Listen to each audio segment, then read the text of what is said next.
You need something?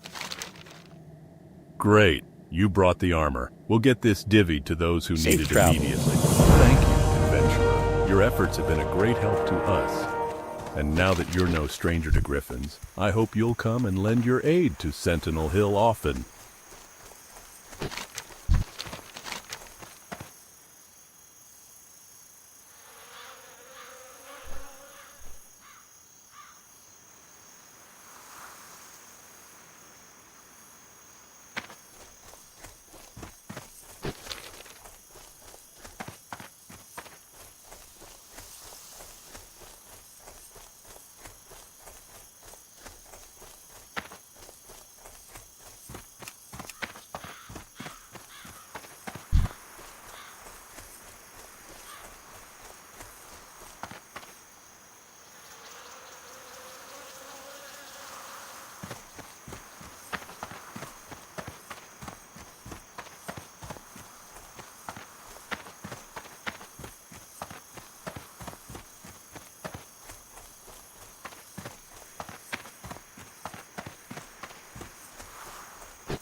Isn't ready yet.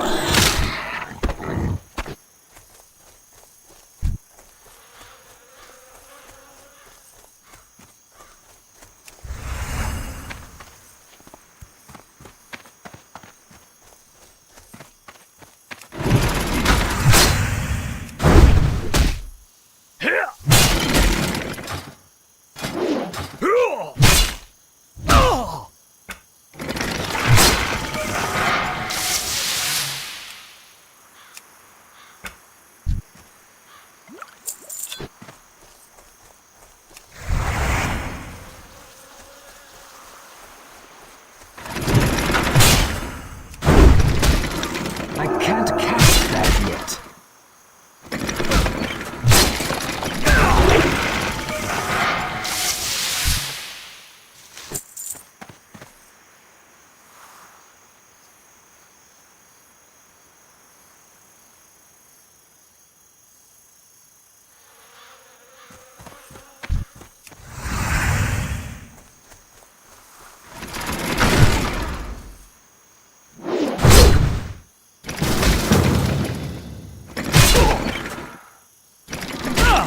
I need to target something first.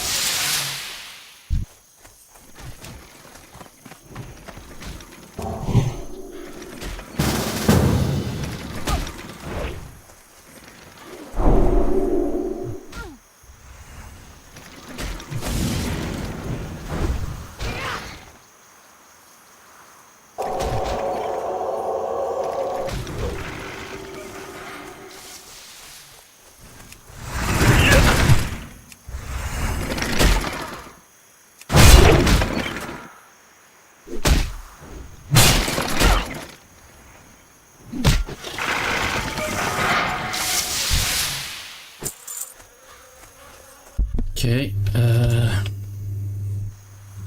hopefully we can get one more.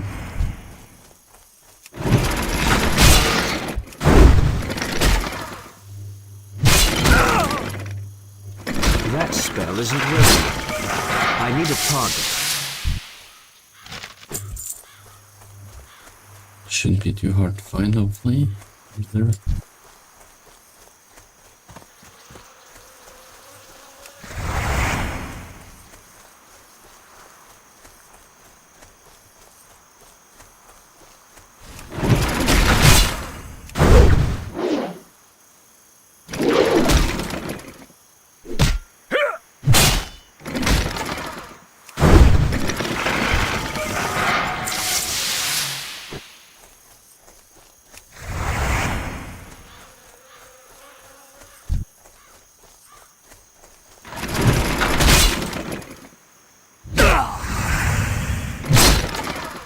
That's still recharging.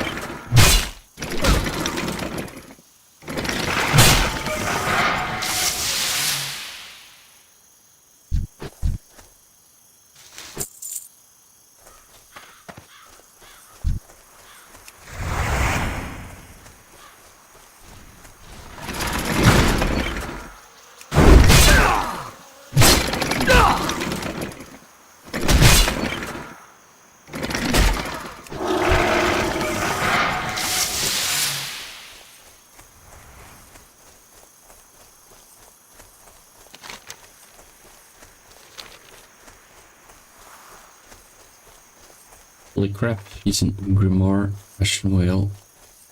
Yeah, I can just run around killing stuff, I think, while I wait for them.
What? What's going on now? Is it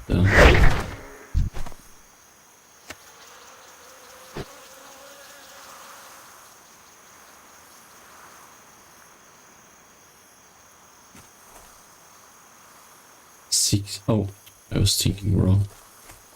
This thing. Oh, I need to see it. How long everything lasts. Can't tell you.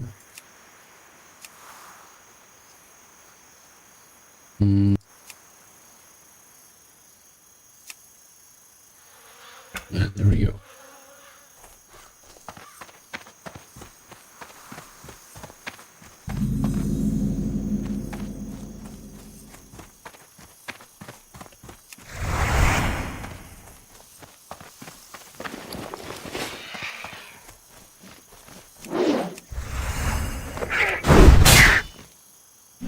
I can't cast that yet.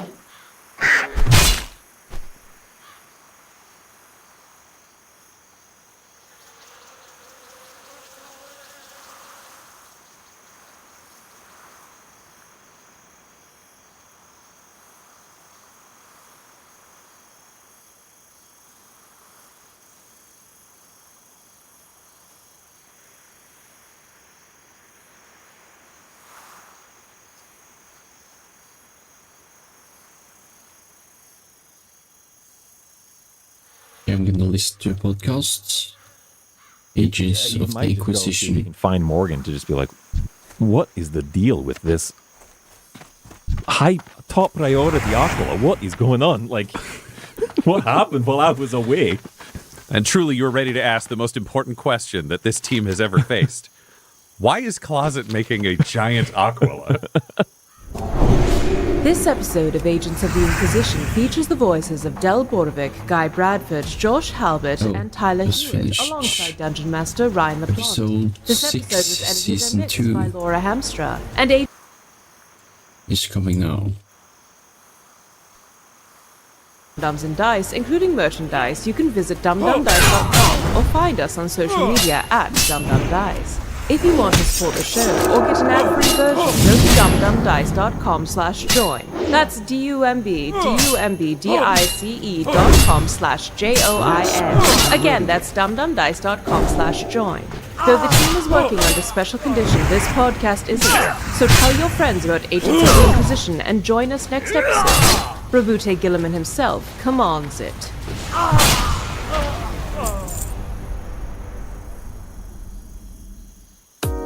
Dum Dums and Dice has to give a special thank you to the...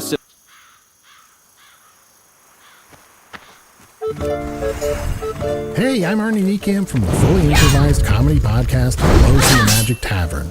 I'm here with my co-hosts, Chub the That's Doggy still Badger, recharging. Bing Bong, and Lucifer the Wizard. I greet thee, listeners. Look, I'm trapped in the magical land of Foon, so I started a podcast interviewing elves, unicorns, and other weirdos. We have great guests like Felicia Day, Jason Mantzoukas, Brennan Lee Mulligan, Amy Mann, and so many more. Oh, and I think one time we interviewed a sentient shoe? I hope it was sentient. Not to mention the evil people we've had to interview. How I hate evil. Join us as we bar crawl across the magical land of Foon. Looking for adventure. Getting caught up in escapades. Hello from the Magic Tavern is available right now on your favorite podcast app and ad-free and with lots of bonus content on Patreon. Subscribe to Hello from the Magic Tavern today.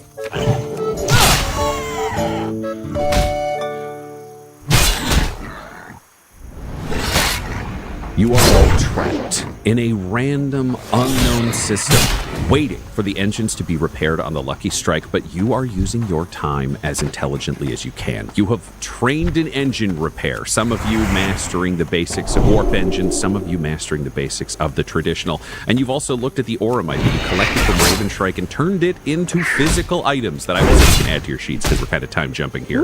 We have an Auramite-lined coat that has no armored stuff but can factor with a Wraithbone Aquila. So we have options for Damien. We also have 3 Auramite daggers, 2 currently being carried by Morgan, 1 intended for the judge should he so return, the other for Brother Solomon, and there were 20 Auramite tipped crossbow bolts that have been put in place, which will add +1 to your damage there. They're +1 daggers. The code, as we've said, has no mechanical effects, but this is a long time. You have cut down your repair time rather significantly, but at the same time there is still time here, which means you're going to do a few more things that I know have been carried over mechanically. Then we may do some scenes, and then we'll see what is being discovered as time continues. Romeo has been repaired. Yay. Talos Ivo has back. a much more elaborate technical setup now inside one of the crew cabins. He can work much more efficiently than our boy Closet, who requires more machinery, larger scale projects. Talos is much more kind of focused on smaller things. There is also a large question of this incubus glaive that had been collected by Brother Solomon. You had struggled in combat with the Drakari, not used to their style, and had taken a 2-handed blade as a trophy of sorts, which the judge really didn't like conceptually, or as this tool that you could use for training. So I would love for you to roll me, I would say, an attack roll. We will use your stats as you would for your weapon, so proficiency and strength. +5, but we're trying to figure it out with this Xenos blade as you dedicate some time each day practicing with it in the empty hold. That is a dirty 20. Dirty 20. We're doing 3 rolls, so give me 2 more to show your extended training. Love that. Good start. Dirty 20, Good vibes. definitely a success. Yeah. An 18. 18, that'll be another success. Love that. Keep them coming. 3 in a row. A natural 20. The counts are open. Absolute cinema. with somehow 4 successes on a 3-success check, you master the Drukhari Incubus Glaive. This is a weapon that you will now be proficient in. Should you so choose to use it, sign up is I will open also say now. that you spend time. Kappa, You sign spend time up is describing open, this so if you weapon go with to real the words site, to you can sanctify sign it up in your right own now. terms. Love it. Apparently. Love it. Which means, should you decide to use this particular weapon in future, it originally was going to be that you could not channel your Imperial powers through this weapon as a Xenos weapon, but because you have become one with this weapon and thus converted it to your cause and sanctified the blade with 3 different sigils that have been carved into its length, as well as shaving off some of the cruder and more cyberitic and Kabbalite elements of it, you can now also, if you carry this blade, channel the powers of the Emperor through it because it has been sanctified in your own purpose. How have you shaped this weapon to be more Solomon-esque? And what are the 3 images that you had carved into it? Yeah, that's what I want to know what those 3 sigils are. Those are good. Those are good questions. So I think I'm assuming the Drukhari stuff is all blades and Points and spikes and all of this. And this is a larger blade that's almost 3 different segments. If it was a large scimitar, you could see it curving, but it specifically has real points. It's got spikes on the pommel. It has a hand grip at the top of the blade as well. So this is not just an extra large sword that you can swing normally. You can hold it with one hand on either side, using it almost as a staff.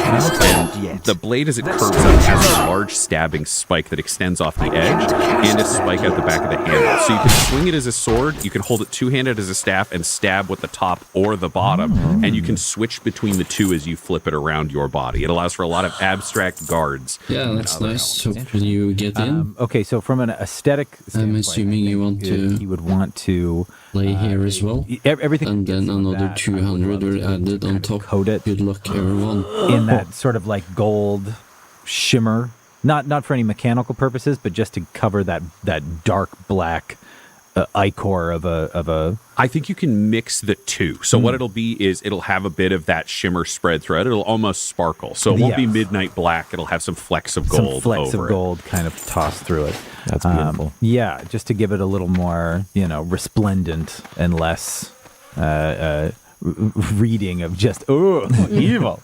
And then I think for the 3 sigils.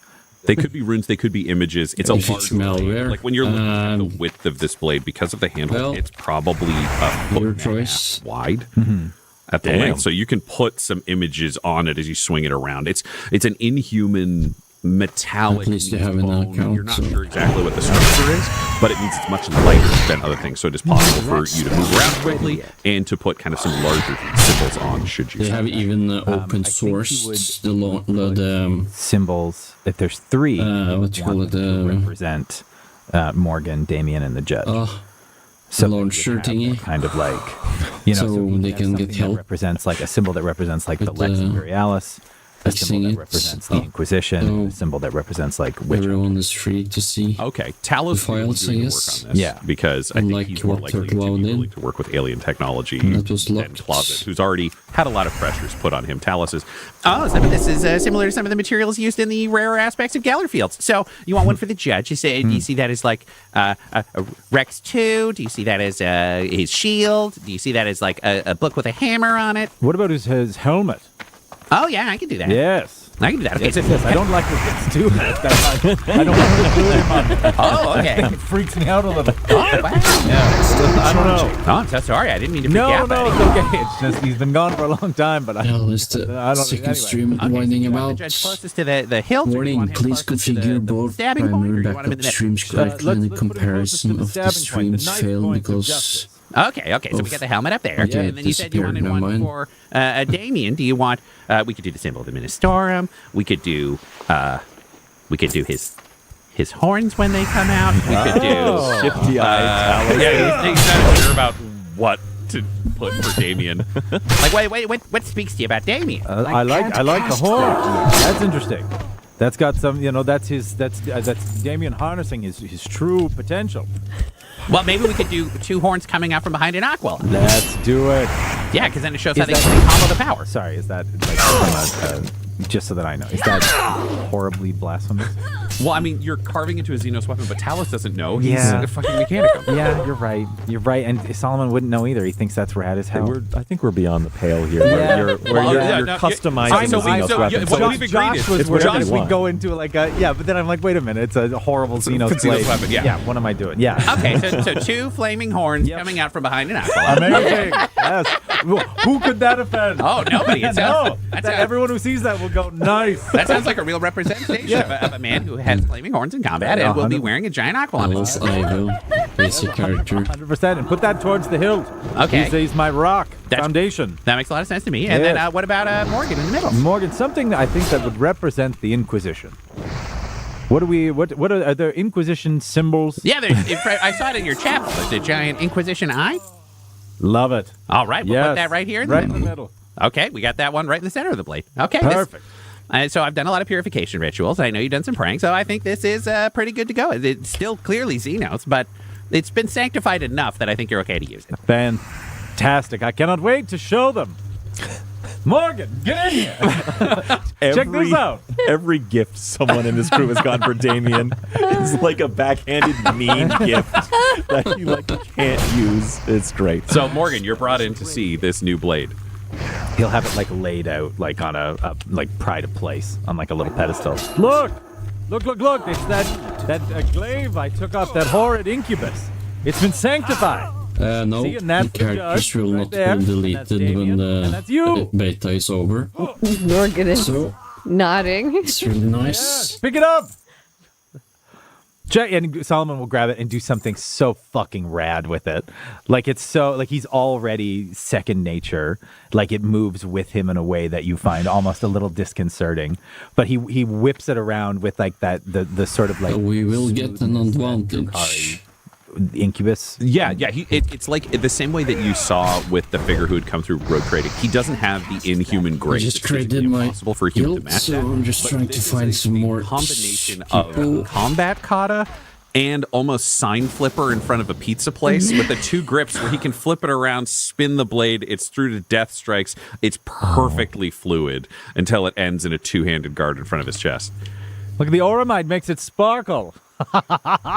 That's rad. Morgan can't help herself. She will give some claps. Just good. Yes.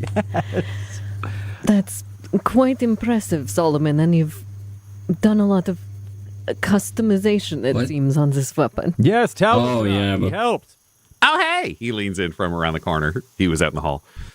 I think it will be a great weapon in your arsenal, though considering the Xenos quality and that you put the inquisitorial symbol on it, that would hurt our cover if it ever were to leave this ship. But can't leave the ship? He's immediately deflated. He didn't even think about any of that. You just see his shoulders kind of droop down a little bit. Oh, no, you're right. It's yeah, and he sets it back on the thing. Maybe I'll put it in the chapel. Maybe we could cover it with wrapping or something, so it would not be He's coming back around. He's making that face. Okay. immediately recognizable. Yes. So you want to cover a third of the That's blade the with wrong cloth? one.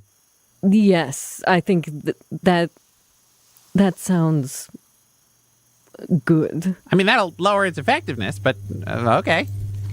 Most people don't fight with swords covered in cloth. If needed, we can take the cloth off. Right? If things get hairy, we just rip that right off. Combat. Oh, you just want a sheath? Sure. I suppose that will work. It's Ah, yes. We're back. We're back? Yes. Oh, great. I feel reinvigorated. I got bummed out for a second. well, good work, Solomon. Oh, they The closed fact it. that you've managed to master this blade and combat Oh, yeah, but styles you of have an weapon is account, very so- impressive. Oh, thank you. It's nothing. It's because of all of you. That's why you're That on it. doesn't matter. It's a team effort. Teamwork makes the dream work. Morgan will turn on a heel and leave. Oh, you've been giving her Bible study too? Solomon is beaming. Beaming. He never gets this kind of validation from anyone. So to just get that from Morgan of all people too, he's just Talos, quick, we must make a sheath for this. Let's go. So Talos will make you 2 custom sheaths, so you can carry both of your swords on your back. One of them is the traditional sheath that you can pull the full sword out of to be able to swing it around into combat. The other, for the Drakari blade, you actually check swing the something. I blade was out to going the to side of print it, something so it and see if slots the in with the printer stabbing actually point below and the hilt did above, it. so it has a way out. But the blade is fully hidden when Let's it see, is can I in place. pause? Yay! I have like an old Logitech G15 keyboard. Still works. It's like maybe 15 years old or something. Maybe more.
He actually killed me.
Okay, I need to print, what was the name of the open source program, Office, Apache, no. God damn it, let's see. Source, what's it called again? This LibreOffice, that's not OpenOffice. Okay, then I need to install that. This Libre.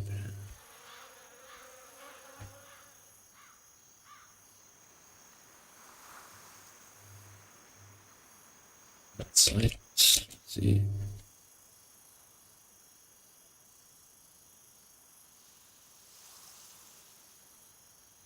LibreOffice, okay.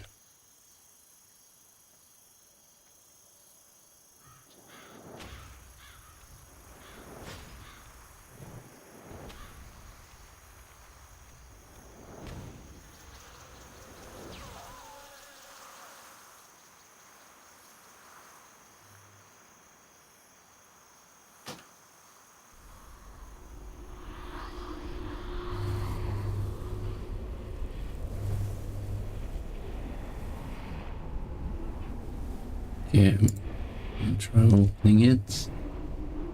Can I now open the file?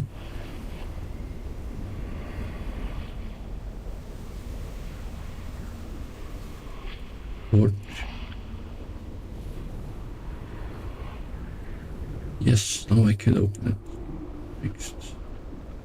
Then choose print, hopefully. There we have it.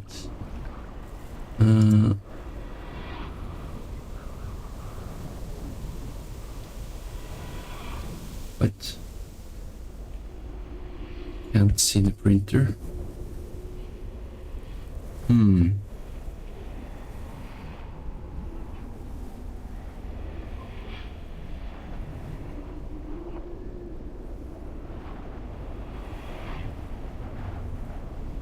I found it on the network.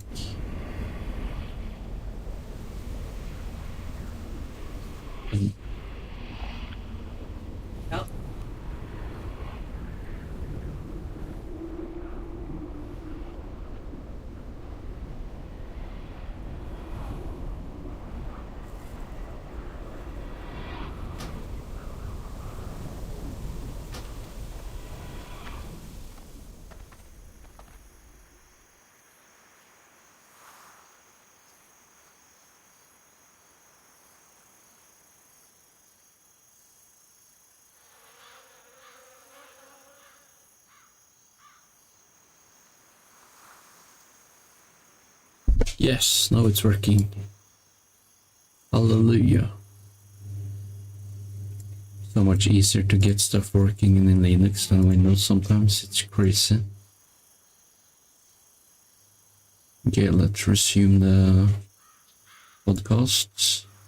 It's clearly an odd shape, but depending on the level of expertise of somebody looking at you wandering around, the average Imperial citizen might not even know it's Xenos with the changes you've made to its overall appearance. Which is why it is time for me to tell you the rules of this fucking glaive I thought you couldn't use powers with, but I wrote down, so I will stand by it. The glaive is a +1 glaive. It does 2d8 +1 damage. No, it's time to go to. It is an upgrade from your regular sword damage to something more. Run on You will the be adding Octo server. +5, so it'll be +6 damage when it's done. 2d8 +6. It also has the special property of cleave in your weapon mastery because incubus weapons can be used in duels. They are specialists in that, but they are also meant to be bodyguards. If a horde of enemies are charging at their Archon, they can stand and hold it back. So with the cleave property, if you hit an enemy with a melee attack, you can make a second attack against another creature within 5 feet of the first that's also in reach of you each turn. Between its size, its scale, and its speed, it's there. You add no ability modifier to the damage on the second attack. But you can do that once per turn because it's designed that you are able to attack with multiple ends of it or sweep it through someone into another person. You have mastered a weapon that I thought would have some strengths and some costs, and now just has strengths because Solomon is the creature he is. Wow. Congratulations. Congratulations. 2-sword Solomon, and weirdly enough, after your most recent battle, this would be an excellent weapon to have in, one might say, a hallway fight. Yeah. Tyler's very happy for you. Thank you Damien so much. thinks this is fucking terrible. Damien fucking hates this for you. This is a... Damien loves it. This is a failure of stewardship in his eyes. This is, I am not protecting you from the corrupting forces of the galaxy. Would you show it to Damien? Of course. He wouldn't even blink. He'd be like yelling down the hallway. You've got the sheath, you've got everything ready, and summon Damien to the one opposite closet. It's been strike larger kills other people as well. built into it with some targets, but you have the blade and you summon Damien.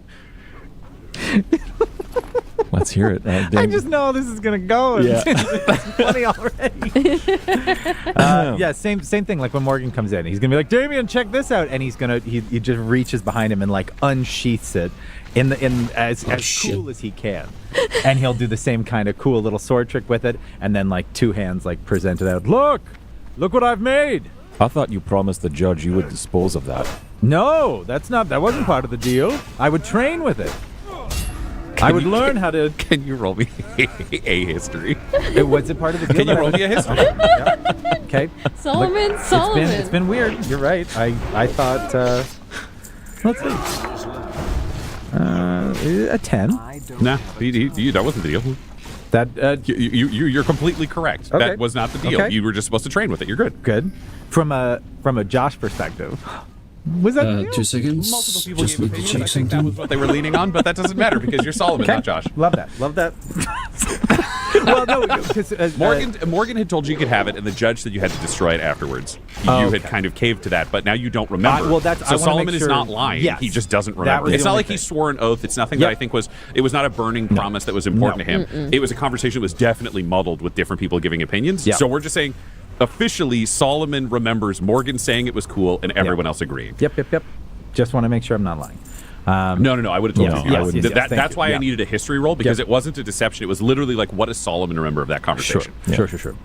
No. Remember, I discussed it with Morgan. I know the judge had misgivings, but I was going to train with it and learn how to get inside the mind and the technique of the Drukhari.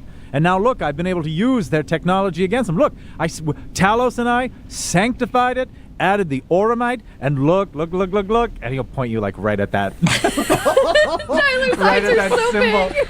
And be like, see, look, I did. There's one for the judge, right? That's Judge's helmet. The helmet, right? With that, it gives him that weird voice. And then that's the Inquisition, right? Morgan. And this one's you, the Aquila. But look what we've changed. Isn't that cool? Why would you do this? Because we're a team.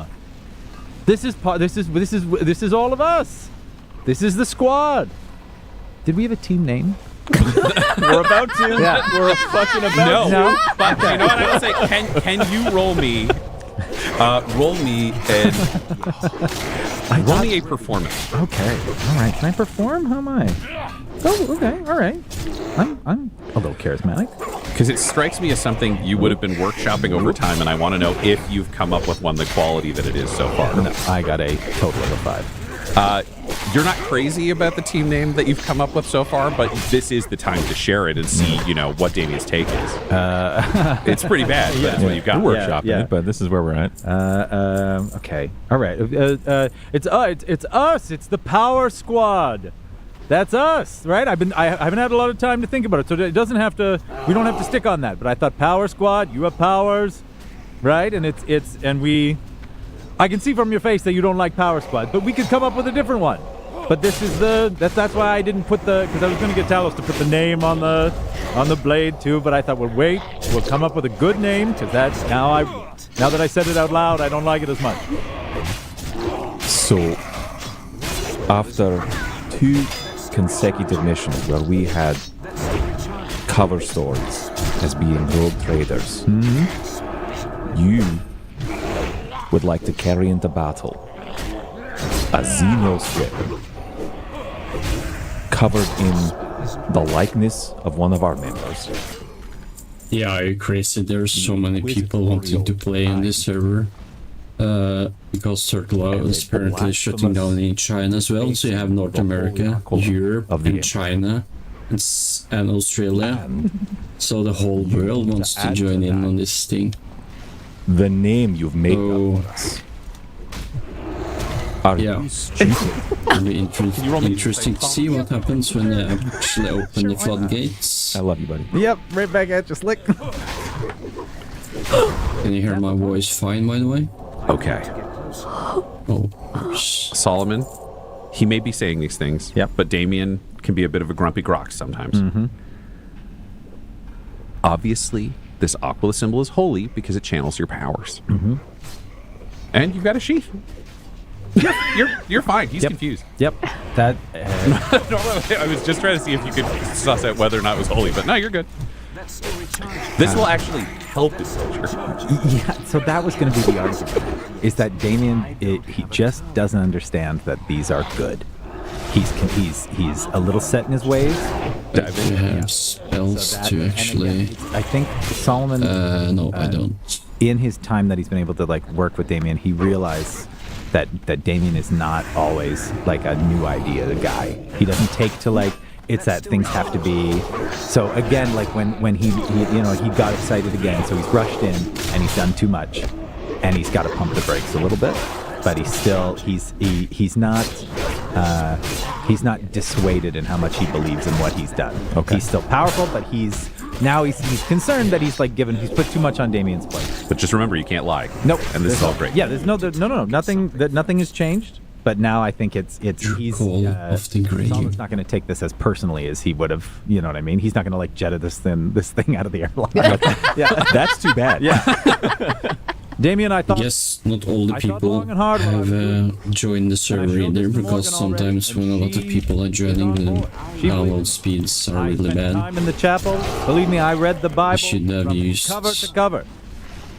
a BitTorrent instead of direct downloads, I would say. This blade is...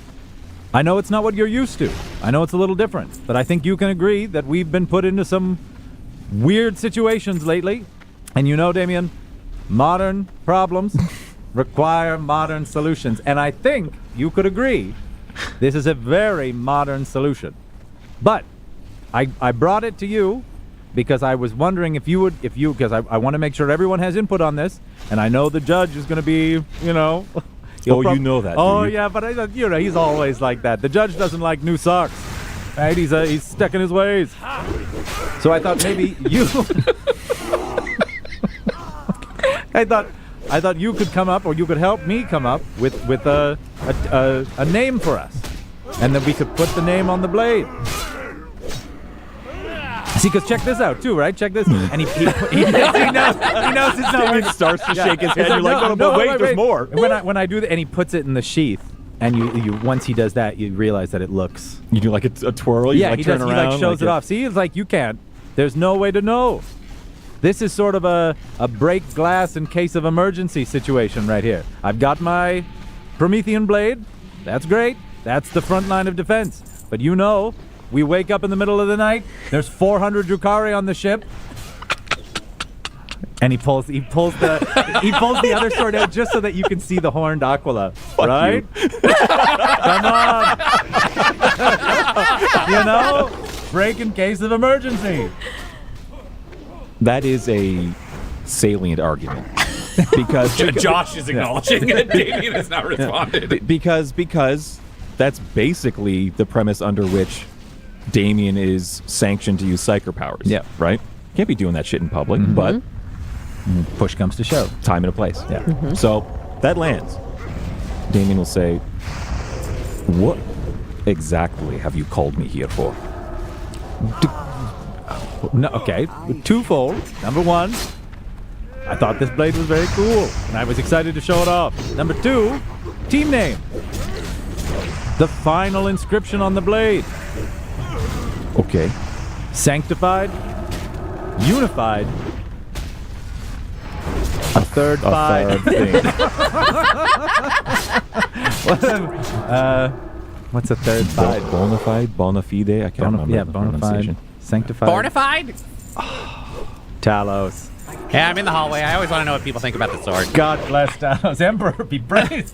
Sanctified, fortified, unified. The SFU. SFU. Doesn't sound like you need any input from me. That's as good as he'll like. That's as good as it's gonna get. Yes. That's as good as it's gonna get. Tacit approval. Oh no, absolutely no! no. It was so tacit. All right, so is that what you want to go with, Solomon? I love it.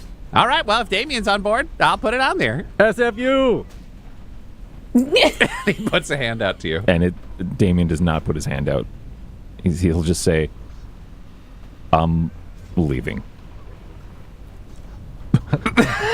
Solomon does a little hand explosion to himself as Damien leaves. He goes, he turns to Dallas and he goes, "Actually, I'm not gonna lie. That went better than I thought it would." Oh, great! Yes, that was a lot to put on his plate, and it assuredly went better than it's gonna go with the judge whenever we find him. I hope we don't now. Yeah. All right, so do you want it to say sanctified, fortified, unified on the blade, or SFU? Do the full one. Make it look cool. I'll put one word per third of the blade, so Yes. it'll spread around. High Gothic. Fuck. Oh. High Gothic. Okay, well then we got to translate. So that's going to be Sanctus Fortis Unus. Love it. All right, I'll get that done. Stupendous. That is now emblazoned across your blade, SFU. Incredible. In High Gothic. Beautiful. Technically, the only person who reads High Gothic is Damien. Yep, so thanks for that. Incredible. I was worried you were going to be like Talos, being like, "Well, I got to ask Damien how to translate that." I'm like, "No, don't dare." Damien, come back. I have more. Look at the other side. Fuck. It's a photorealistic drawing of your face. I had your address inscribed on it. It's your social. I put it right on here. Technically, it just reads like F-U Emperor, but every word stands for something Yeah. that he's trying to put a different way. Klokken 4. I en kjellerstue på Sofiemyr sitter en gutt på 14 med beina på sofabordet og et headset på hodet. Slik har han sittet siden 1:30. Og det nå, i det han hører moren komme hjem fra jobb, at han kommer på det. Han hadde en oppgave i dag. Sagt høyt før han gikk til skolen, og repetert via melding klokken 1. Magnus? Du, hallo. Husket du å ta kyllingen ut av fryseren? Nei, men... Hva med Volt?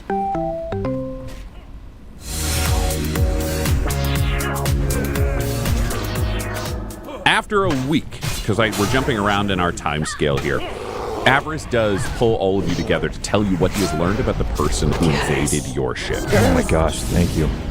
So I looked at the images that have been brought together by all of you. I say on the bridge. He'll pull you there so that he can put things up on screens around you as this happens. As far as I can tell, she was a rogue traitor. Her name is Libertine Morwith, also known as Tina, apparently. She was originally, I'll be honest, the records in her are scant, and I don't have access to full inquisitorial files, so I'll share what I can know, and it's a little bit sketchy, but she was raised in captivity by the Drukhari, and prior to being freed by a rogue trader herself and joining that crew, she had virtually no contact with Imperial-born humans.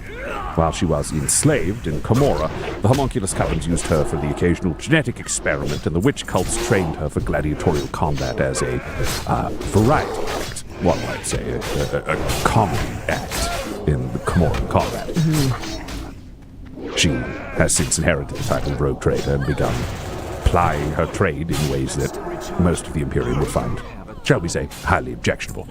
She does have this interesting combination, as we've seen between the kanji tattoos of her crew and elsewhere. She leans into the Drukhari parts of herself because she was raised there, but at the same time despises them as a species. Her crew are traditionally made up of Drukhari slaves that have been freed or purchased by her, giving them a somewhat fanatical loyalty to her as the commander of her vessel. That all makes sense from what I saw. Very good work, Avarice. So, if she is a sanctioned rogue trader, it makes sense how things happened. I would say sanctioned is a bit of a question mark. She does have a warrant of trade, but several inquisitors appear to have files on her and somewhat object to her existence. It would seem that she's a bit of a criminal rogue trader, if that were possible. I see. Well, I suppose if the Inquisitor wanted her to have the judge, then hopefully he will be returned to us as well, but I don't see there being any reason for us to go after him if this is what the Inquisitor wanted. Yes, also, we have no idea where she is. Her ship incorporates some stealth technology and other Drukhari abilities that she's picked up over time, and there is no known home base. What is the name of her rogue trader vessel? That is an excellent question. We don't know. She keeps changing it, and in the majority of appearances it has appeared under some kind of stealth field, meaning that we don't even fully understand its capabilities. The weapons loadout is a question mark, the identity is a question mark. It's just been called the Shadow in most of the reports, and the Inquisition has started picking that up as a reference term for it. Can we even infer from engine damage what sort of weaponry that ship has? It's a question for Closet. Luckily, he's here. It appears to be some kind of energy weapon. Not entirely sure. Might be a modified dark lance. I don't know what that is. Drukhari. Yes, she was carrying Drukhari weapons as well, so it only stands to reason that her ship would be outfitted similarly. It was a pinpoint strike. She could have destroyed us, but chose not to. That makes me hate her more. All right. Is there anything else? Any further questions? I don't have many more answers, but just in case, I could continue my research. Yes, thank you. Please continue that research, but it seems this is rather open and shut after quite an alarming incursion. Solomon, any thoughts? I'm just still concerned about the judge. Do we have any confirmation that he's still alive? Unfortunately, we all know the same amount. After he was taken, we don't know what has occurred or where. Damn. Well, we can only hope that the Emperor and his dog will protect him. So that's it? Yes, unfortunately. Damien, knocks some shit over and leaves. He's so mad. Thank you, Avarice. Please let us know if anything comes up for your bifurcated half. Of course, of course. Morgan, could you stay for a moment? Yes. Solomon, you're dismissed. Closet as well. Exiting. He just hovers out. Avarice closes the door. Morgan, there is a strange question of precedence of command here that I don't entirely know how to answer. And wheels his little cane with wheels on it towards you so he can look at you directly. I was under orders from my bifurcated inquisitorial part of the brain to not inform you of this group coming aboard the ship. In future, Those orders come from an Inquisitor. You are an interrogator. It is somewhat confusing. Do you wish me to follow all of those orders given by your Inquisitor, or do you wish me to inform you of them and allow you to choose what orders to follow? Marin takes a beat and thinks about that. And I think, I don't know if it's something I can roll for, but this almost feels like, even though it's Avarice telling her, it feels like it's a riddle from Inquisitor Valentine. Like, what is the answer to this riddle that he would leave? Because it's like, she would, if given orders from him, doggedly follow exactly to the letter.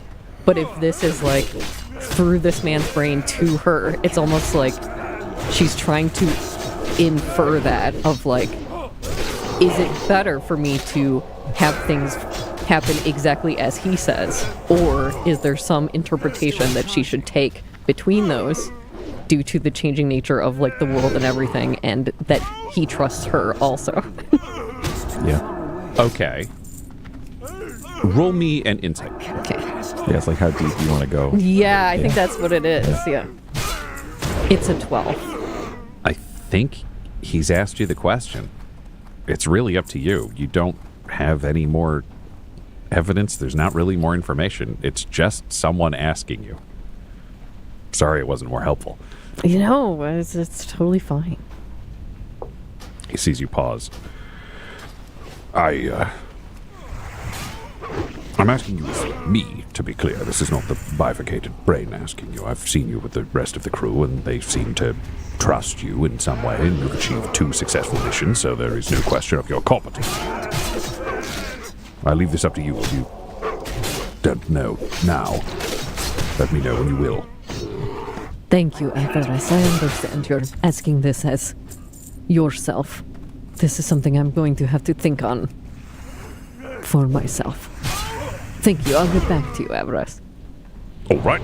I'll return to observing the feats. Yeah, and thinking about this, Morgan is going to go back to her office, mulling over both this with Inquisitor Valentine, but also thinking about the missions that we've gone on. She hasn't written up her report for the last mission yet. And another thing that she's been thinking about deeply is the Hydra Dominatus password. And how very important that has been in accomplishing missions, and how it has been a big influence in getting them through these missions. But it seems like it's a very powerful sort of code word. So I think while she's mulling on what to do about the instructions from Avarice, she's also trying to think of a way to like make a new code that she could potentially encode this password Hydra Dominatus in order to send it to Valentine, but she wants to try and encode it in a way that only he would be able to figure out and piece apart. And the only way that she can think of to do that is to try and think of like the most personal moments and interactions that she's had with him that would not be recorded, and try to like make a code, a cipher based on that. Yes, but only that he would be able to take back apart, because she feels like this is a code word that's so important that if he doesn't already know it, it probably would be useful to him. But if anyone else gets it besides him, she does not trust that. Okay. I think I've just got a lot of questions about how you technically want to execute this. And it was interesting because it was on my list of things to ask, because you've been writing these reports, and it's like, how would you send it to him? Right. Yeah. Because the method of delivery will, of course, inform the method of encoding. And I think that's the thing, is that the only real way that she knows how to get stuff to him is like the astropath. So I'm thinking that these reports, because Valentine got the original reports that she sent, because he talked about them on when they talked one-on-one. Yes, that he knew she finished the first mission. You'd organized a call via Avarice. You don't know if he read your reports or if Avarice just told him that the mission had been completed. Understood. Okay. So, but I think that this would be like an actual message, like not like a talked aloud message. It's a written message that you want to send. You could probably do that via Avarice in some way or another. He seems to know ways to get messages to Valentine as that happens. Yes. It can be put in whatever format. Would you want to include your reports with this, or is this its own thing? This is its own separate thing. So I think I want to keep the reports separate, because I want this to go out like as a completely separate item. Okay, what information do you want to include with this? Just the password. Just the phrase Hydra Dominatus. I understand you just want to send the phrase, but I mean, how is he supposed to contextualize that? Like, what is coming along with it? Otherwise, you're just sending him 2 words, which is fine if you just want to send him 2 words. But I want to be clear, if you want him to understand it's related to your case, that it appeared on both worlds, how it's related, like, how do you want to spread that around if you're trying to give that context? Yes, I think it would be related to the overall conspiracy and how the missions are linked and appeared on 2 worlds, I think are all. Okay, so you want to include all that. Roll me, I'm going to say a deception. Okay. Because I think that's your ability to kind of code crack and speak a language that is ultimately a lie for everyone else, but a truth for him. Yeah. I think I will use one of my luck points to try and get advantage on this and see how good I can do. Great. Nice jumping roll. Okay. Well, I'll take it. 21. Nice. 21. Okay. You check in with Avarice to confirm his messaging process, and he reports to you that he is basically filing reports or any contact he needs to make with Valentine under an interrogator who does not exist to an inquisitor who does not exist within inquisitorial files on a world in the segment. So he can digitally send things over, and Valentine is just kind of supervising that. So you realize you can file your next report with whatever mission information you want, or you can file something abstract. It doesn't really matter. You can hint at a world. Maybe one of the worlds that you've been to. It could technically be Arcturus, or it could be Hawkstar, or it could be a random world in the system. I leave that up to you. But you can basically post a wanted ad in a public digital forum. Yeah. That can include a message that the basic cipher will just be the first letter of each line of the message will spell Hydra Dominatus, that it will work out that way. I'm so sorry, but you're gonna have some work for yourself here. Hydra Dominatus.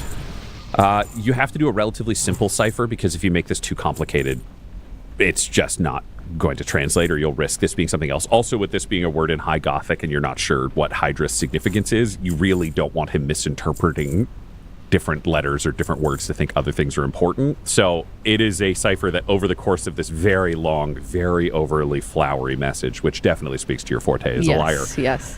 You have multiple lines that will all start with the first letters of Hydra Dominatus. They don't spell out directly to each other, but each of them includes a memory and starts like a memory of yours or a reference to an adventure that you guys had together that starts with those letters. Okay. HYDRA. DOMINATUS. I need... Oh, God, what have I done? The cipher could be simpler if you want it to be as you are doing the work on this. If you just want those letters to be the start of every sentence of this message, that's fine too. But you are creating a cipher, so the complexity that is involved could affect things should some part of this chain be broken at some point. Okay.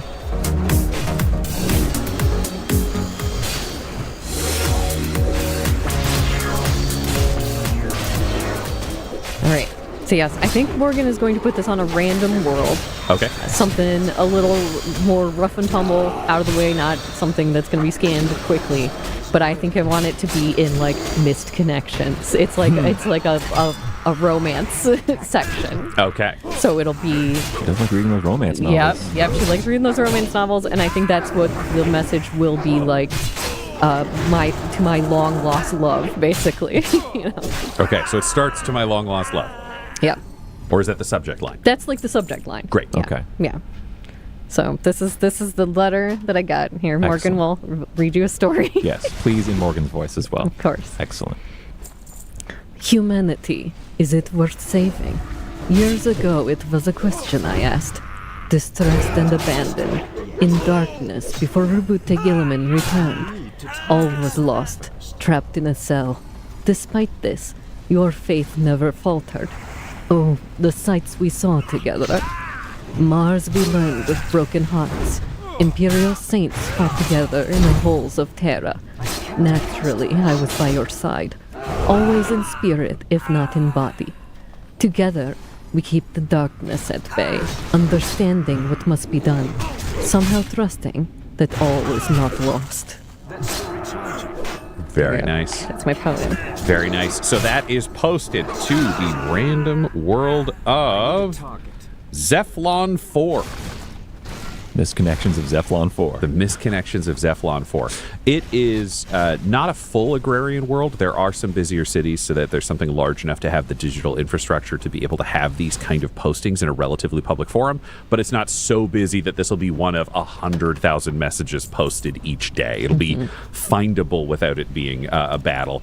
The battle is getting information from Zephlon 4. It is not actually finding it once it's there with the date attached. Are you sending this information for Zephlon 4 in a full report of what happened on your second mission, or are you going to just keep those mission reports for yourself? Avarice has reported to you. You rolled 21. I'm just going to give this to you.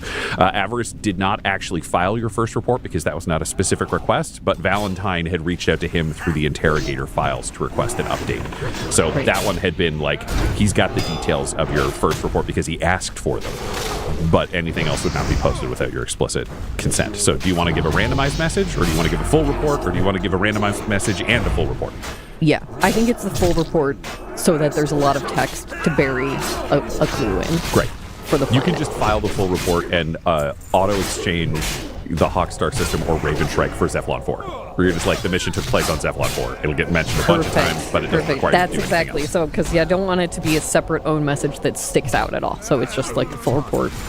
It looks very similar to the last one, has the information, but exactly that. Fabulous. So for this report that you are filing on Ravenstrike, because we did this for your first report, and I'm interested to hear this in the voice of Morgan for the second. Oh, God. When you did your first report, she included a footnote.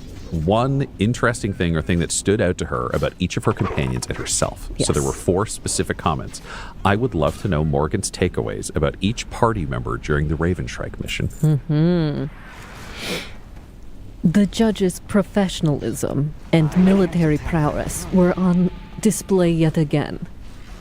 He has an incredible ability to look through a situation and find the right way to meet it with force. He did not falter in the face of Xenos that came after us wave after wave, and even when he fell, he got right back up again. He is a force to be reckoned with. Solomon, unfortunately, had a difficult time at first. It seemed he was adjusting to the surgery that he had been through. But once he found his footing, he not only was able to destroy our enemies, but survived and defeated a Drukhari incubus in one-on-one combat, which is unfathomable.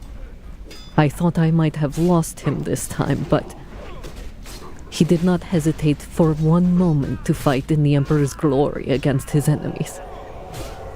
I can say for sure that both Solomon and Damien have been tried again this time and were found stronger and more assured. And it seems there is some sort of bond between them, though Damien is very, well, Inquisitor Valentine, I would say that he's grumpy. But Damien was able to overcome the powers of the warp when yet another incursion happened. He's powerful. And though I understand these powers are a double-edged sword, it is a very powerful sword and has helped us more than hindered us. That's her report on the boys. And on yourself? And on myself. Self-assessment. I'm doing fine.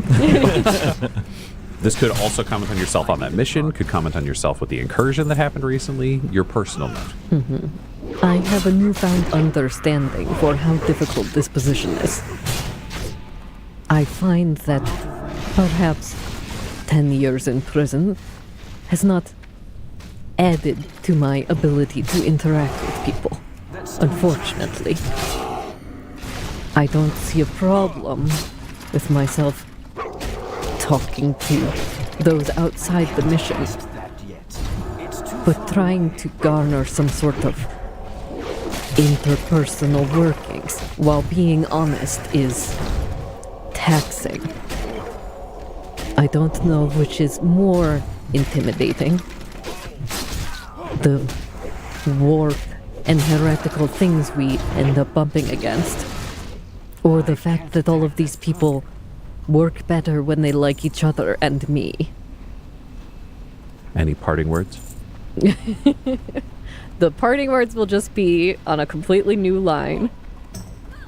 Next time I would have appreciated the warning. And that report is filed under the name Interrogator Sidian Infinitus. Ooh. And all adventures are listed as having occurred on the planet of Zephlon 4. This episode of Agents of the Inquisition features the voices of Del Borovic, Guy Bradford, Josh Halbert, and Tyler Hewitt, alongside Dungeon Master Ryan LaPlante.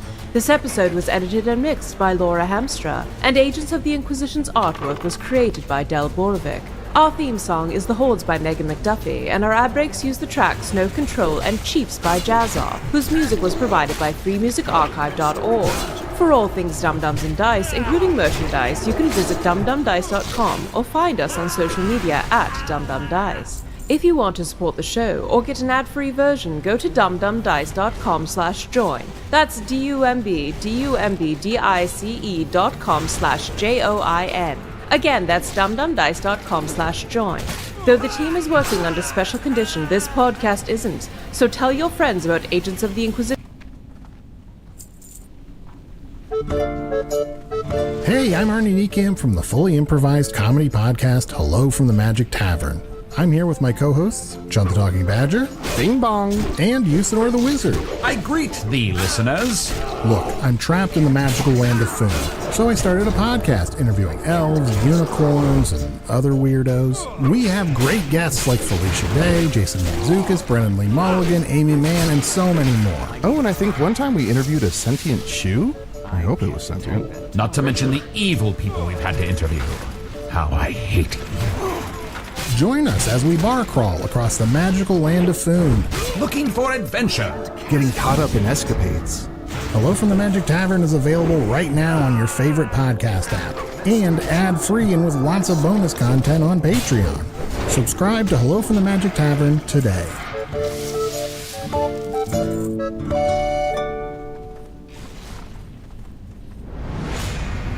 During the enforced downtime that damaged engines have caused to the Lucky Strike, you have all made good progress. Solomon, you mastered the use of the Incubus Glaive, as well as sanctifying it and horrifying/thrilling your various companions with how you upgraded it to become an Imperial weapon.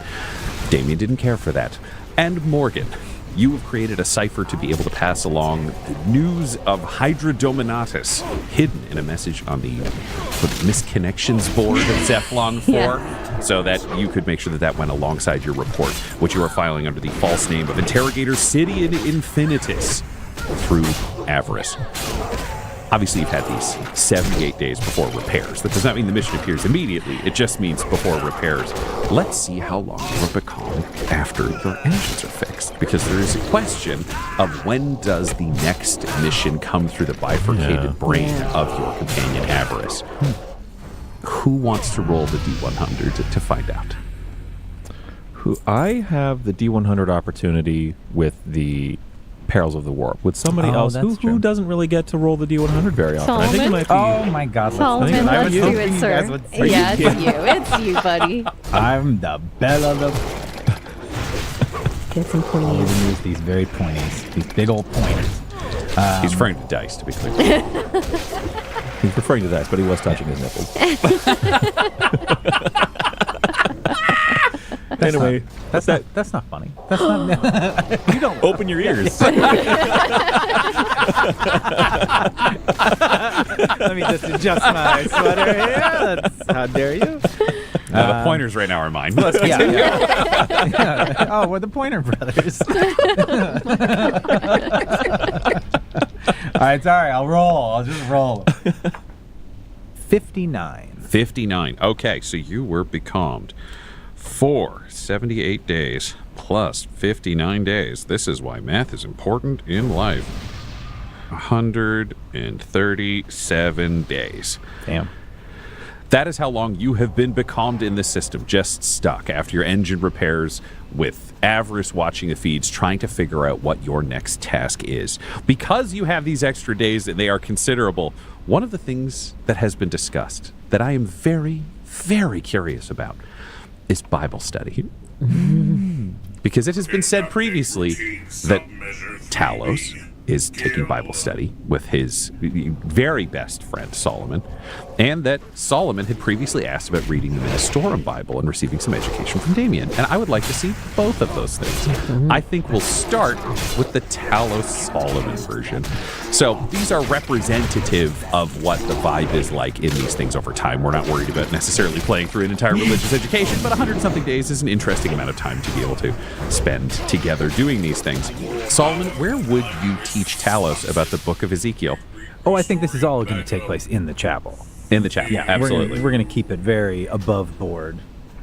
So Talos comes in. There's the kneeling bench that you can sit upon. Talos is already on the floor on his tracks. So, are you going to read to me again today? Are you gonna lecture me? What do we got?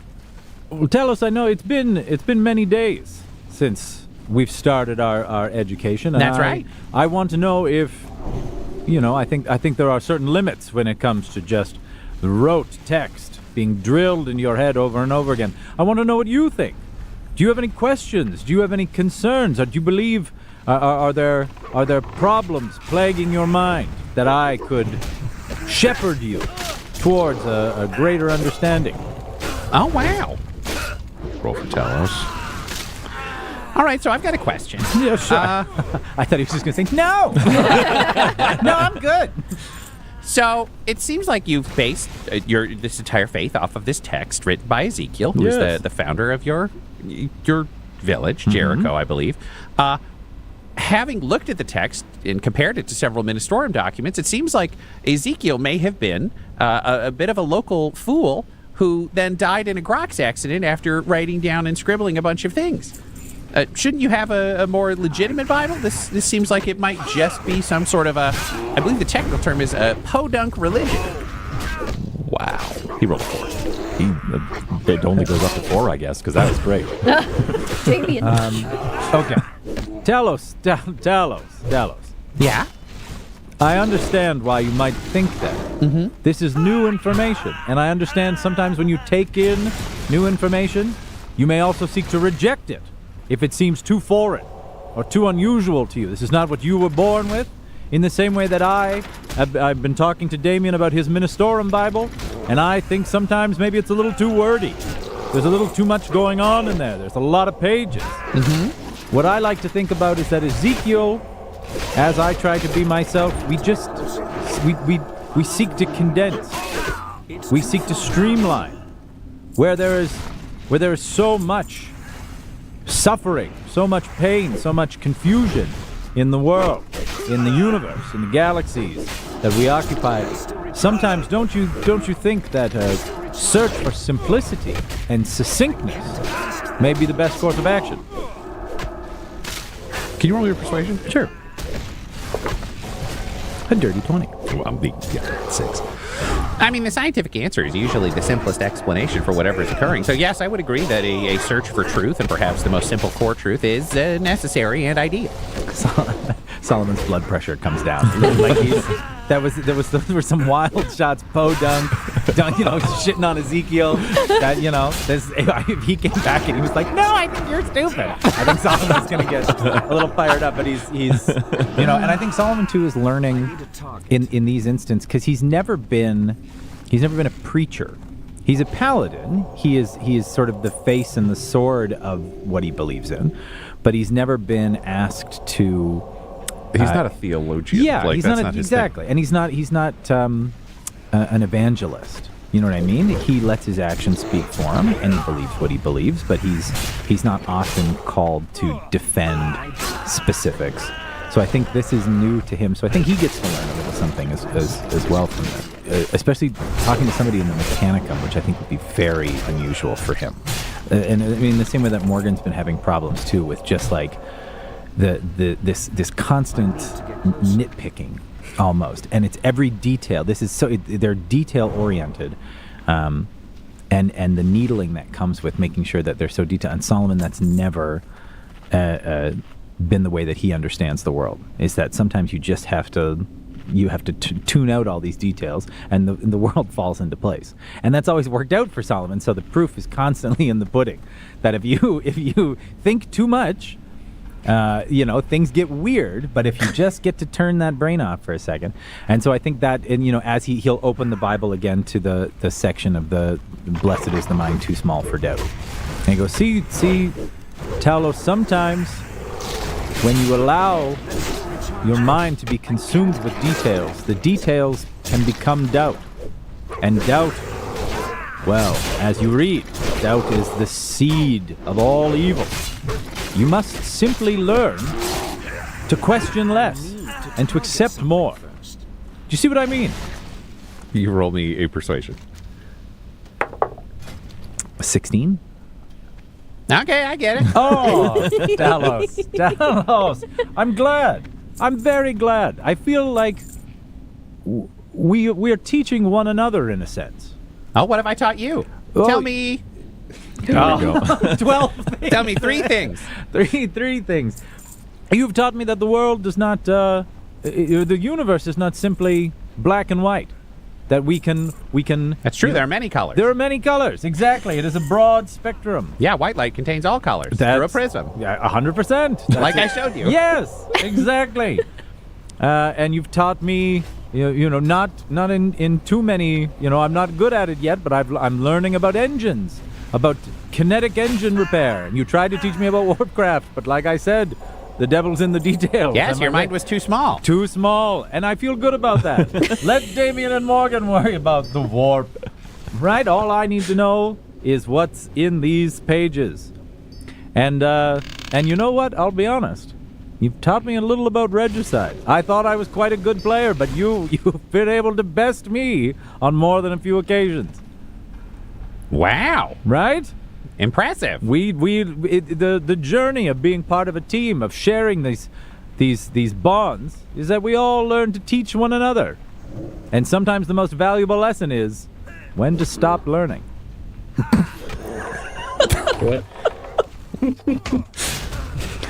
Okay, so as a researcher, how am I meant to keep my mind small and empty while constantly learning, which is required of me by the Inquisition and the Omnissiah? Now, Talos, these are big questions, and I cannot proclaim to know all the answers. But all answers are in this book, right? That is true. But I cannot tell you how to interpret everything. Sometimes, and he'll slide the original copy over, sometimes it just takes a little bit more study. And I feel that's where you're at. You're on the precipice of figuring out exactly where you fit in this universe, in this team. But I cannot always hold your hand to these epiphanies. Sometimes you have to find the way there yourself. Are you saying I've graduated from Bible study? I'm saying that I have no more to teach you. Do you feel as though you've graduated? No. Then I suggest you'll open the book to page 1. You start reading. I've memorized the book. But it's 20 pages. But have you seen between the lines? Yes, it is blank pages. Well, there's nothing between the lines but paper. Nah, but what is between the lines are what you yourself can now apply. I can apply nothing.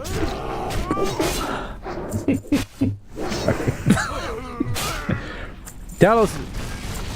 Religion is nothing? No, Talos. No. There is faith.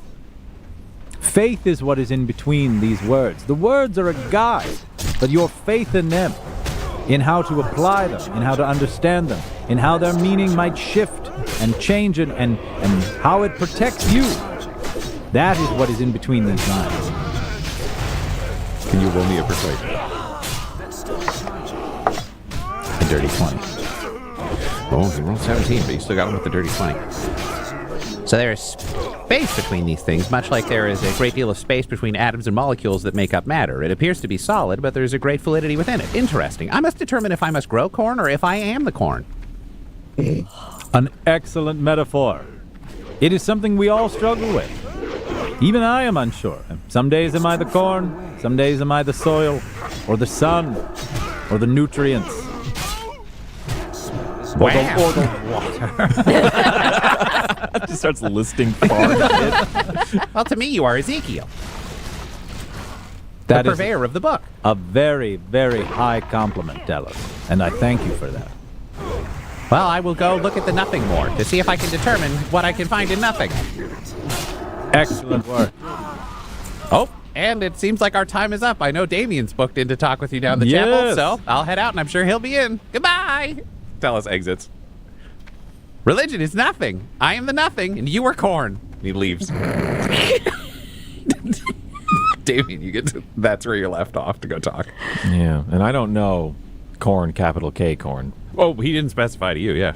But I guess I might because of the cultists on the first planet. Fuck, well, okay, that's concerning then. I'm corn.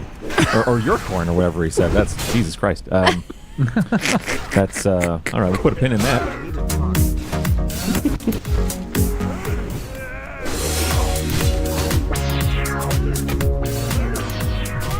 Damien will proceed into the chapel. Damien, lovely to see you. Come in. I had such a productive session with Talos. I feel fulfilled. How are you feeling? Ready. Excellent. Excellent. Let's begin. And he'll open up the much thicker, completely filled in book of so many words. And from wherever we left off, there'll be, like a little like velvet kind of ribbon as he opens that and parts that, and he will begin to just read to you out loud. Can you roll me a religion? 13. 13. Okay. It is a passage on a subject that would speak to Solomon right now. So, Solomon, what is something that would appeal to you religiously today? What's something that's bothering you? Something you're tackling? He's got a lot of things that are still on his mind. What's happening to the judge? Like, there'll still be concern about a member of the team. So that anxiety that comes from not knowing where the judge is and feeling trapped. I think maybe that's the overpinning thing. Feeling trapped on this ship, and it's like a prison, essentially, right now. He can't get out. He can't get his friend. So I think that's weighing on him.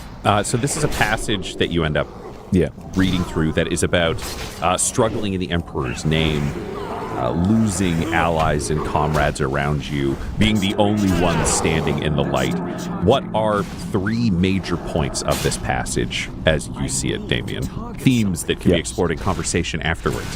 The labor and the struggle is inherently holy when in service of the Emperor. The loss of friends and comrades and family is a strengthening test that those before us who have fallen show us that there is a better way, and that even in death there is glory for the Emperor if done correctly. Those are the 3 major points in this long, flowery section that Damien reads. Now, Solomon likes to open things up for questions immediately after reading to Talos. Damien, do you like to explain the meaning of what has just been read, or let Solomon share his thoughts first? I think now Damien is asking for Solomon's thoughts after having spent enough time, adrift on the ship, and finding that Solomon is just deviating too far from the path. Mm-hmm. So this is now an opportunity to check in. It's like, now, Solomon, what does that mean to you? There are parts of it that make sense, that I understand. The holiness of labor, I can appreciate that. Good. I see that we toil, that we can, we work for the Emperor. But I'm unsure about these passages about loss. That when you to lose something is to gain strength. I don't understand how that applies. To me, every time, that we've lost the judge, how am I stronger because of that? I feel so powerless on this ship without our moral light. Even when the judge and I didn't agree, we were still forged in the bonds of this team. And if the judge is killed somewhere, vaingloriously by this Tina rogue traitor, how is this glorious for him? It seems sometimes that the universe just, and I say this to you in confidence, Damien, that it seems sometimes the universe is so cruel. There's such a random nature to it. Random. Chaotic. Very. Yes, that is the heart of cruelty. The Emperor is order. The Emperor is hope. Understand your misgivings hearing these words in our situation. Understand that we are an inquisitorial band. And so, there is a man I've known for some time. And he told me on more than one occasion that these tests are gifts from the Emperor. These are opportunities. It's a nice loot. Every obstacle, every hardship is a reason to smile, because they are gifts from the Emperor. Opportunities to prove yourself, to strengthen yourself. You become stronger without the judge, because you no longer have the option to rely on him in your moments of weakness. So smile. Can you roll me a persuasion? Yeah. Can I get an insight from you, Solomon? Oh, man. That's a 23 persuasion. I got a 4. Damien is very persuasive. Yeah. Damien, you possess a wisdom sometimes clearly beyond your years. And I want you to know how thankful I am that you allow me to have access to it. I know, as I've been preaching to Talos often, that I believe in the virtue of narrowing one's mind and keeping things quite cut off, focusing only on what you can control and the tasks in front of you. But I appreciate, even in a small sense, that you have allowed me to hello, Salmon. Expand my perspective. I mean, how long the server has been up today? It's often confusing. It's a little unknown. It's a little. Sometimes I get overwhelmed. 1 day and 15 hours. You parcel that information in very. They just had like 1 hour ago. They opened I find up it very helpful. 100 shots or something. It's a good feeling. Well, good. Do not mistake a widening of your perspective for an adjusting, a realignment of it. It is important that the mind remains too small for doubt. But if the mind wanders off course, it is my obligation and my duty to pull it back into the light. The mind does not expand or contract, it remains narrow and on course. Expanding one's mind. This is where heresy, temptation creeps in through the gaps. A tight mind, a disciplined mind. This is the best defense against our enemies. Agreed. Discipline. Focus. These are valuable things. I will take this with me. Well, good. Now, could I interest you in a game of Regicide? I have Regicide. I've been playing a lot with Talos. And I he's okay. He's beaten me a few times, but he's not. Say, roll me a d20. You'll add proficiency, so you'll add +2. Yeah, 6. He got 10. So yeah, he beats you regularly. Yeah. That doesn't affect necessarily what you say. You can't lie though. Yeah, he's okay. He's beaten me. All right. More than a few times. He's getting very good. I shouldn't. Sorry, I'm a little. My mind.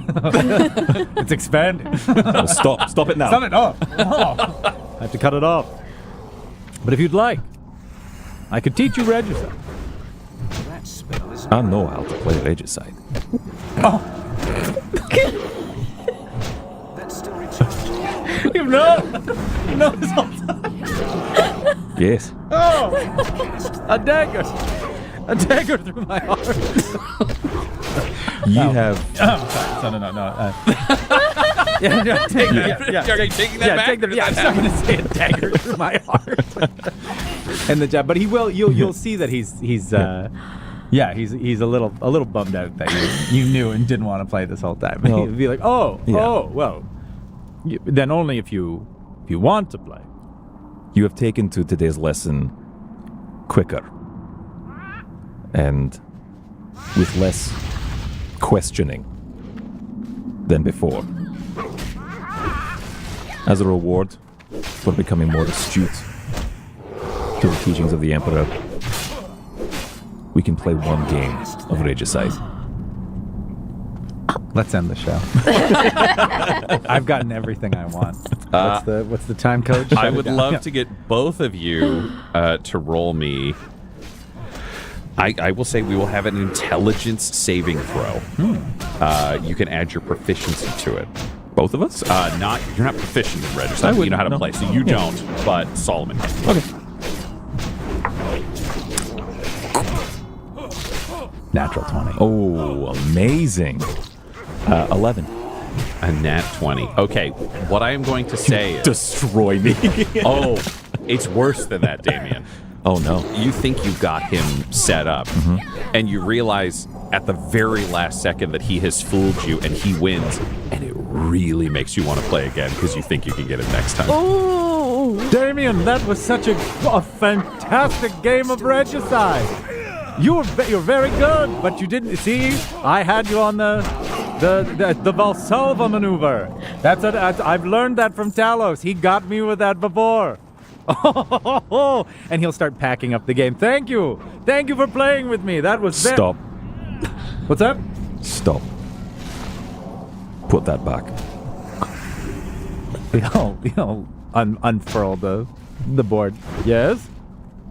Grab the board, like menacingly. Yeah. Grab the board, then slowly turn it. I'm going first this time. Someone managed to pull the best. Yes, best 2 out of 3. Moves. Yes. Makes his first move.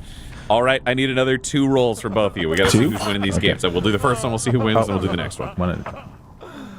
All right. I got you right where I want you. That's a 19. Oh, 18. 18 by butt. Did you add your stuff? everything with That's everything. Okay, 19-18. It's a very close game, but Damien wins. Time for the tiebreaker. Excellent. You tricked me. I saw that was a feint. That was excellent. One bead of sweat going on Solomon's face. Oh no. Is this Talos again? Is everyone better at Regicide than you? Is everyone better at me at the game I really like? Somebody get Avarice in here. Oh, that's so real, man. I feel that. Are we just both a pair of dummies, or did you absolutely kill it? I got a 10. I got a 9. At a close battle again, meaning Solomon just squeaks out a win. Can I see that I've lost and then just tip the board over? What I would say is, and I know I've lost, but the game doesn't end in a loss. Roll me a sleight of hand, Damien, and roll me an insight, Solomon. Because the question is, can you wipe the board before he figures out he won? Oh no. Sleight of hand? Yeah. Oh. Natural 1 sleight of hand. 3 insights. I don't want to break this guy's Regicide bet. I'm so sorry. I don't want that. No, I get it. I think Damien is so mad. He reaches out to flip the board, and when he reaches out, he grabs it to flip it, and then you're so mad you have the mildest of perils where the board has no friction on it, so you're trying to flip it, but you can't touch anything. And Solomon, you're looking at this and you can't figure out why, but you have so long where he's trying to flip this board and getting madder and madder, you realize you won the game. And then the perils goes away and you can flip the board. Do you launch it? Yeah, just after after a fucking after the family guy trying to get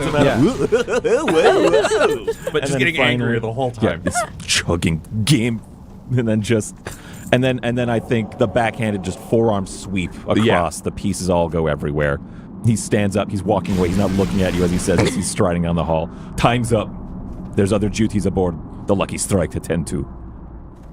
Like, would Solomon have been able to recognize that there was like some weird warp? Oh yeah, absolutely. You watched a man reach out trying to flip a game board and he couldn't get a grip on it. Sure. Oh my god. But what I will say, with your superior insight, you can either point out that you won, or technically this third game never ended, so he owes you another game. Yeah. Oh, that. I think Solomon. Obviously, he's thrilled that Damien wanted to play in the first place. That's already a win. Yeah, any result is a win. No matter, he could have lost all three, could have won all three. He was ecstatic. But seeing that reaction, it worries him a little. You know, he's a little like, I've made a mistake. But as Damien like turns to leave and goes to do other duties, I think he'll just, he'll be putting the pieces back together and go, Damien! Stops in his tracks, doesn't look at you. And he'll put a hand on your shoulder and just go, thank you for playing. Maybe we can, we'll finish off this game. Again, there must have been a problem with the gravity on the ship. I saw things got away at the end, so we can try again. Hand on your hand, and just forcibly just brushes that hand off of him. Walks away and says, fine. Solomon. Failing upwards. Solomon achieving all of his goals, his new regicide friend, and he is learning from his Bible study, which is excellent. So, I want to see how long it takes Valentine to pick up this message. Oh, yes. Klokken 4. I en kjellerstue på Sofiemyr sitter en gutt på 14 med beina på sofabordet og et headset på hodet. Slik har han sittet siden 1:30. Og det nå, I det han hører moren komme hjem fra jobb, at han kommer på det. Han hadde en oppgave I dag. Sagt høyt før han gikk til skolen, og repetert via melding klokken 1. Magnus? Hallo! Husket du å ta kyllingen ut av fryseren? Nei, men... Hva med Volt?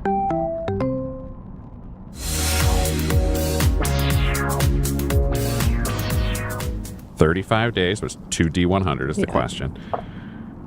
Okay, he gets it within the time that you are here. Because technically, wow, yes. I'm assuming you went from your conversation about the Tina information, which Avarice had said would take a week, so that was within the first 7 days. And then you sent the report afterwards, because that was the way that we played it out. Correct. So, 109 days later, Morgan, you get summoned by Avarice to the Astropath's quarters. Oh my god.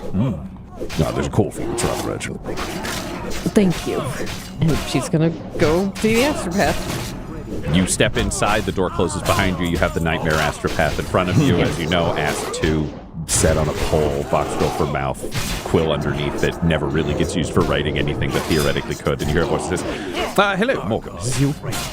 Yes, Inquisitor. Obviously, it's all dead threats, all Yes, the high very Inquisitor doing, shouting yeah. at each other, all that, Yeah. but we'll just skip forwards to what's actually being said. I'd like to confirm that the code that you sent through that message is what I think it is. Yes, we found it on the first planet with the cultists, and it worked with the second. It seemed like it's underpinning all of the things that you are sending me to look at. Yes, that is a tremendous problem. I was not aware that this force was involved in this portion of the galaxy. It would explain how everything seemed to be going wrong. I just assumed that was, the Emperor's special of things going wrong and inconveniencing this area. The problem is they are tremendously dangerous, tremendously insidious, and I'm going to need you to crank up your paranoia by about 110% from where it stands now. I see. Yes, I will do that. I wanted you to have that because it has garnered us access to multiple things. Good to know. Do you know anything about this phrase? No. Okay. This is the war cry of the Alpha Legion. Would I have known anything about the Alpha Legion from studies? Would you have studied the fallen legions of Space Marines? It's not something Valentine would have required, so you would have had to have an interest in it to look into it. I know you hate the Emperor's Children. I don't know if you would have researched them or if you just would have stayed out. I think it would be too upsetting for her. So she would not have delved in unless Valentine wanted her So to. you don't know anything about the heretic legions of Astartes? You have no idea? Yeah, not specifics. I don't know what that is. Oh. Weakness in your education. Well, that's on me. Always a fun challenge. So, the Alpha Legion are one of the original 20 legions of Adeptus Astartes created by the Emperor, who then fell to Horus during the war and have been a thorn in everyone's side since. Unlike the other 19 legions, I say 19, acknowledging that 2 we know absolutely nothing about when they were destroyed, they specialized in infiltration, assassination, espionage, and spy warfare. They've been functioning for at least 11,000 years, with all of the incipient skill sets that amount of time working in this very specialized field requires, and apparently you have interfered with 2 of their operations at this time. I do not know how deep this conspiracy runs. I've been trying to figure out who the actual enemy in this segmentum is, and surprise, surprise, we're having issues with the Alpha Legion. You can trust no one. Undoubtedly, if you've now interfered with 2 operations, they know who you are. Not necessarily your inquisitorial ties, but they will be aware of Morgan Sharp at this point, which means we must move much faster. It will change your mission priorities and parameters. I will be moving forwards with those, and you should be tremendously careful. I would suggest collecting genome samples of everyone on board your ship, and then rechecking them every time people leave the ship and or return. Anything is possible. There is no level of paranoia that is not correct. And at this point, we are in a great deal of danger. Your mission could fail solely because our enemy is so much more capable than I'd expected. Things will seem random. They are.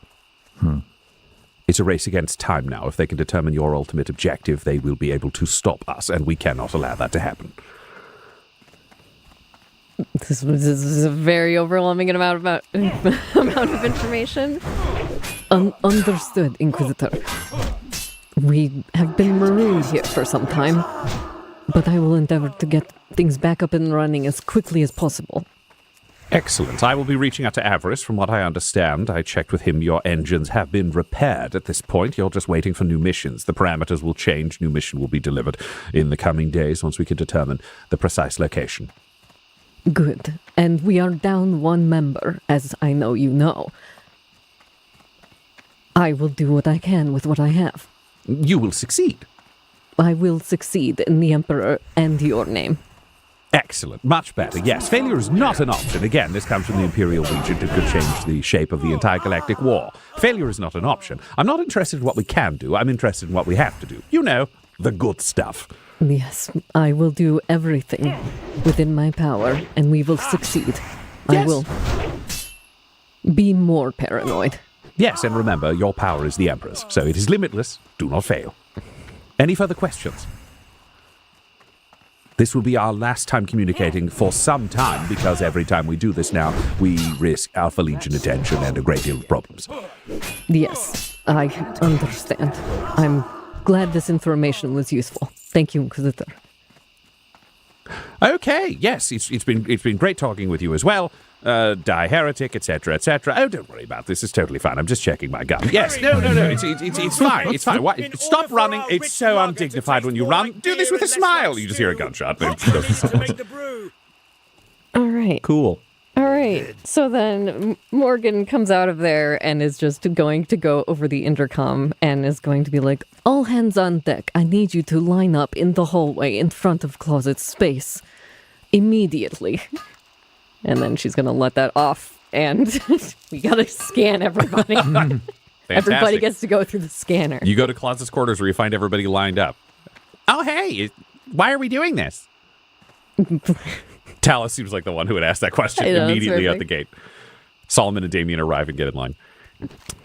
Because I'm ordering it. Okay. Avarice gets in line. Closet opens the door. What do you require of me? She's going to close the door before anyone gets in and talk to Closet. I need you to do scans of everyone, and especially of their genome sequencing. I need this to be put in a file that I will keep in my office only, that no one else will have access to. This will have to happen every time that people come back from the ship before they are allowed to access any of the rest of the ship's systems. Is this understood? Yes. Good. Roll something for him. Do you require additional safety parameters, or is a single digital file enough for you? More safety parameters than that. It will need to be encoded with my rosette. Understood. I will also provide you with biological samples you can store along with the testing data, so if anything is changed, we can run it against a neutral sample. That's exactly what I want. Thank you, Closet. Time to get blood. Are we testing you, Inquisitor? Yes. Excellent. Interrogator. Ooh. Mistakes made. Mistakes made. I must be more cautious. I will data flagellate for this mistake. Closet, stop. You're running a lot of computations right now. I would rather you use all of your resources to do this correctly rather than flagellate yourself. That makes a great deal of sense. Mission commencing. He stabs out at your hand and hits. He does. But you suffer 2 points of damage. You don't need to record it because this day is just going to continue normally. She'll Spoilers. just be like, but you find yourself bleeding and he collects it in a tube. Sample complete. Right, I need all of this information to only go to my systems. You can have a backup for your own, but I need them to be separate for my own records. Yes, of course. All right, next, she's going to open the door, and she's going to stand in the door and like do one person at a time. Talus comes in. Oh, hey. Ow, my hand. Okay. Goodbye. I thought I was going to get deactivated for going in there. He just trundles away. Yep. Next, Avarice. Yeah, yes, of course. Avarice comes in. Yeah, all right, well, I guess that's done. I'll go back outside. Avarice, before you leave. Yes. I need you to run everything by me first. Okay. Thank you. You're dismissed.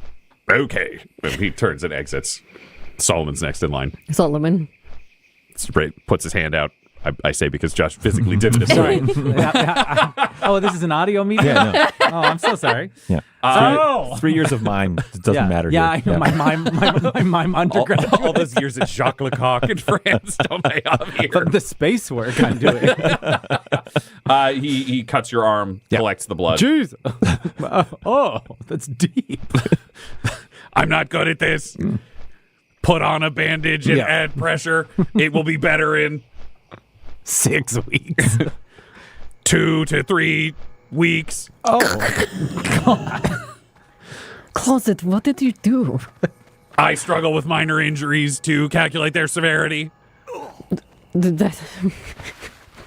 Morgan is just shaking her head at that. Because it's like she wasn't watching directly and just assumed he took an arm off. Yeah, you look over and it's fine. Yeah. You realize he tends to just use a resuscitrix to heal any serious injury, and he's not very good at calling it. If you remember, the judge showed up heavily injured, and he just said old people are often bleeding. That's right. Morgan's smiling somewhere.